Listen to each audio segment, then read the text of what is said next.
Here with Hofstra head coach Simon Riddiough following a 0-0 draw with Dartmouth in the final non-conference game of the season for the Pride. Coach, opening thoughts on today's performance? Frustrating.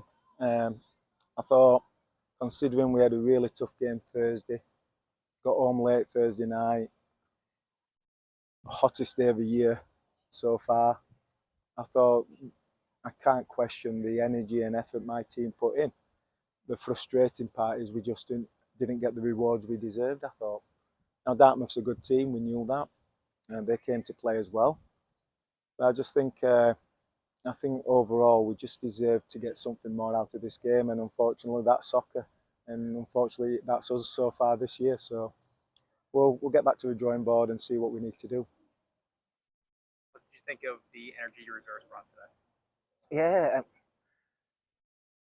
it's frustrating for them because they do come on and do a great job.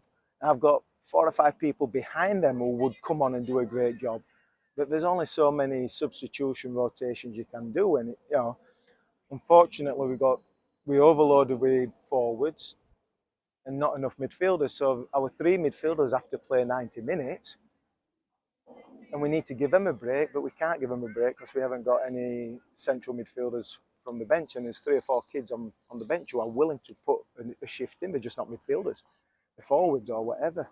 So it's frustrating. I thought the bench players or reserves who came on were fantastic. I thought they gave us energy. I thought they gave us there was no drop in level, which is all we can ask. So I'm happy with the squad. I'm happy with the team. There's good energy. They care. We just got to put the final piece together. Coach, you mentioned the frustration and that final piece. What do you feel like is missing when it comes to converting the goals? You've had a ton of chances, just not able to find the back of the net. It's the quality of chances. We having chances, and we, on some days that corner kick at the end where it bounced around 5-6 times. Sometimes we get on the end of that and it's a goal. Today and the last couple of games, it's not. They've got on the end of it. So it's anticipation of those things. It's a little bit more quality in the final third. So when we've got people out wide, just having a quality ball instead of over-hitting or under-hitting. So we need to just have a little bit more focus in the final third. We need to get people playing well. We're obviously missing Millie Davis. She's been out for a while now, and she is our probably most potent offensive threat. So when you lose your best attacking player, it's always going to be difficult to find goals. So there's a culmination of a lot of different things, and we're going to look at it, and hopefully we'll figure it out. When Millie Davies comes back, what do you think she's going to bring? Goals. She's great on set pieces. She's great. She can strike from distance.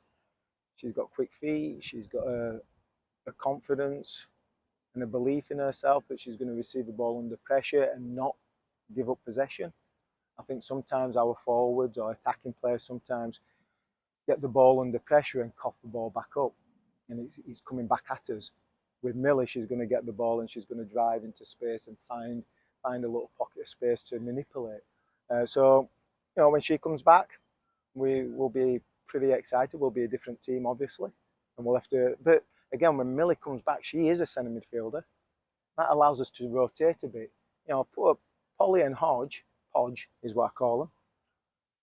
They worked their socks off Thursday night against a really good midfield, and then the 2 pasty English players who don't like the hot weather, and they're running around today in 90-degree weather for 90 minutes. You've got to give them credit. And T's Icelandic. She hates the sun. And all 3 of them have had to put in 180 minutes in the last 2 games. With Millie in, now we can rotate T and Polly and Hodge and give them 10-15 minutes breaks, and then maybe they're going to be a little bit fresh on the second day. So she offers that as well, a bit more versatility in our tactics. We can change things up. So we're looking forward to getting her back on the field. And how do you feel about just the defense, that back line today? I mean, obviously they've helped keep you in these games over, even with Millie out. I saw a lot of, great things out of, Olivia, even in the midfield, but Alexia, Marte, Tiffin, what do you feel about, their performance today? The last 3 games our defensive setup's been fantastic. And I'll give the credit to the defenders, Livy, Alex, Avel, Sasha, Gabby, Meadows and Emma. Brilliant. And Lily in goal, fantastic. But it starts from the two forwards, how they press, the three midfielders doing their defensive duty. It truly is a team effort. The back four have been brilliant. They've been tough when necessary. They've been physical when necessary. They've blocked shots when necessary. They've got good clearances. I can't question that. And we've kept 2 clean sheets, and we conceded a really late goal against Brown, 3 minutes to go. And it was a brilliant goal. There's nothing defensively we've done wrong in the last 3 or 4 games. So I can't, they've been awesome. So, you've got to give Gabby Marta the answer there. She's the leader in the back.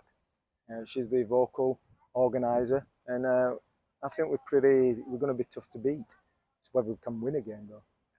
How big is it to have Evelyn Freddie back? Yeah, she's great. Again, it goes back to versatility.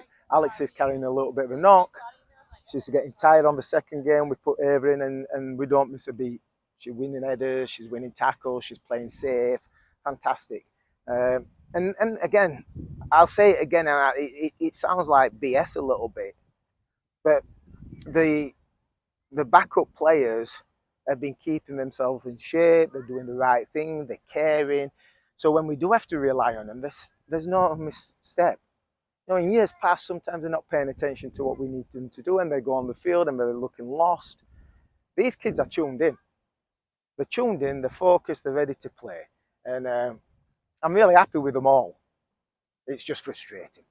That's all. All right, Coach, thanks for your time. All right, thank you. Thanks, fellas.